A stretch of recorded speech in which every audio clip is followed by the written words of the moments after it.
Ang lima ka commercial buildings ang atong priority niya na katupong mga manindahay kaniadto diha nga mga stall owners po o stall or leaseholders sa ato ang merkado publiko.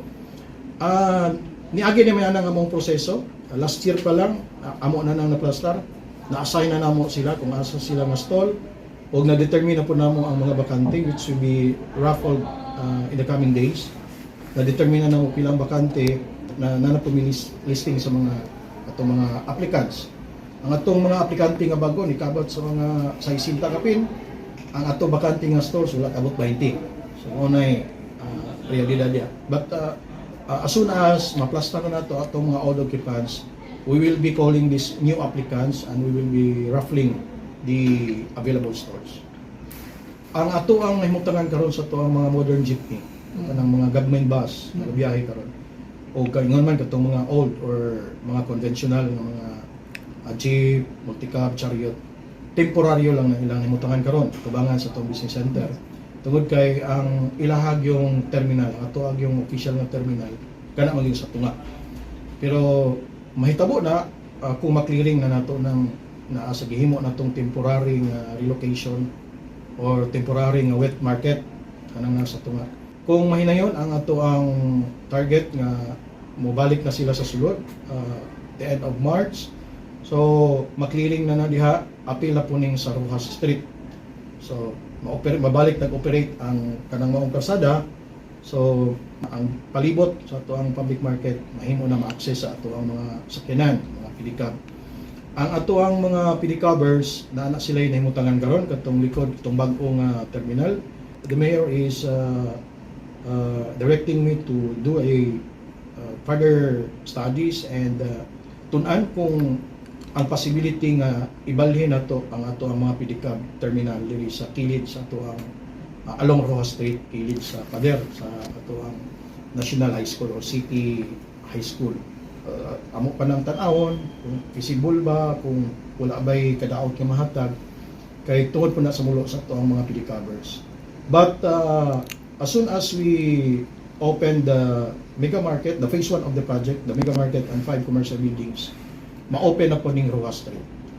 And kining ato ang laang terminal, mag-i-clear na po namo na siya, dayon ang katunga nga bahin ni ana, maupod ang balihinan sa kanang naka-occupy sa kanang commercial building sa Pinats, Tusuario.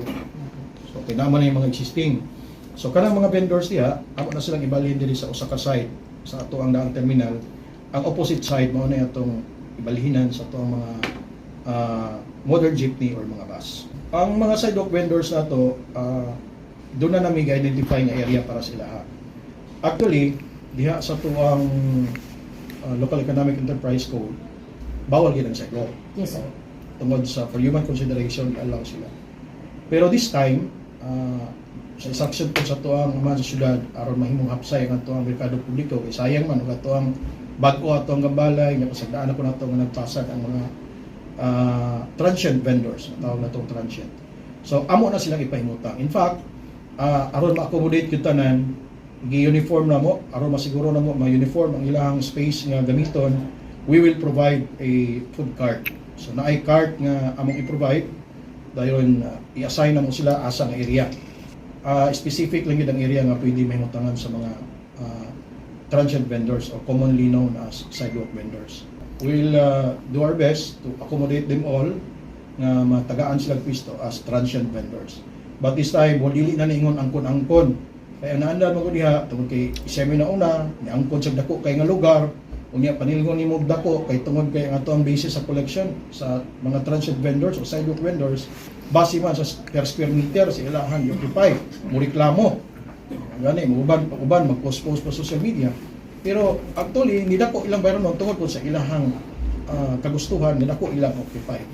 But again, this time, uniform na sila, doon na i-assign na mo nga food cart, then by the time nga di siya mo baligya, among occupyan atong mga existing na maligya. So, dili ni nila panag-iya, amo ang emphasize, kay ang uban diha, unlike ni sa katong mga stalls na doon ay kontrata, lifetime na, kung iyang nga ma-enjoy ang iyang rights diha sa iyang stall o pwesto, lifetime niya ma-enjoy as long as magbayad siya binulan sa iyang obligasyon. dili parehas aning mga spaces nga kung mabakante mohawa ka gyud sa adlaw actually pwede gyud na kulihag lain. Mao gyud na ang nature sa transient vendors. Wala nimo gipanag-iya. Ang konsepto mo dala sa una tungod kay sa iya pa daw ng mama, sa iya pang lula, di gid sila mohawa. Kay mura nag ila na napanag-iya. In fact, do na may mga nasuta diha nga gipambaligya gani. Mura ilang propiedad gibaligya ang pwesto. Napoy uban giparentahan ang pwesto. Natingala mi kay singon namo og 60, 40, 50 mga reklamo, dako daw kay mahal kaayo. Unya dito nagrenta sila sa daan nga nagpwesto dito, nagrenta sila tag 100, 150 which is illegal ginwaton.